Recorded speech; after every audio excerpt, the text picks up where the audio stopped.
ಏನ್ ಶಿಷ್ಯ ಎಕ್ಸಾಮ್ ಇತ್ತಂತೆ ಏನಾಯ್ತು? ಅಯ್ಯೋ ಏನ್ ಕೇಳ್ತ್ಯ, 30 ನಿಮಿಷ ಓದಿ ಹೋಗ್ 3 ಅವರ್ ಎಕ್ಸಾಮ್ ಬರ್ಬಿಟ್ಟು ಬಂದಿದೀನಿ. ವಾ ರಿಸಲ್ಟ್ 3 ದಿವಸ ಬಿಟ್ಕೊಂಡ್ ರಿಸಲ್ಟ್ ಬಂತು, 3 ಮಾರ್ಕ್ಸ್ ಬಂದೈತೆ. ಆಮೇಲೆ ನಮ್ಮಪ್ಪ ಮಾರ್ಕ್ಸ್ ಗಳನ್ನ 3 ನಿಮಿಷ ನೋಡಿ 3 ಅವರ್ ನಂಗೆ ಬೆಲ್ಟಲ್ಲಿ ಹೊಡೆದ್ರು. ನಿಂಗ್ ಲೈಫ್ ಅಲ್ಲಿ 3 ಅನ್ನೋದು ತುಂಬಾ ಆಗ್ಬರುತ್ತೆ ಅನ್ಸುತ್ತೆ. ಸಾಮಾನು ನಂಗ್ ಲೈಫ್ ಅಲ್ಲಿ ಏನೇನ್ ಕೆಟ್ಟದೈತೋ ಎಲ್ಲ ಹೋಗ್ಲಿ ಅಂತ 3 ನಿಂಬೆಹಣ್ಣು ತಗೊಂಡು ನಂಗ್ 3 ಸಲ ದೃಷ್ಟಿ ತಕೊಂಡು ರೋಡ್ಗೆ ಎಷ್ಟೇ ಅಪ್ಪ.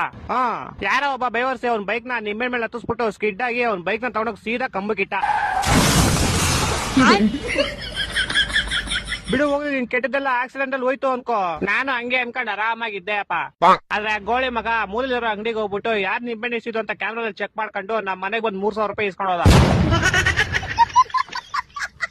ನಮ್ಮಪ್ಪ ಅದೇ ಬೆಳ್ತಾವ್ ಇನ್ನೂ 3 ಅವರ್ ಹೊಡೆದ್ರು.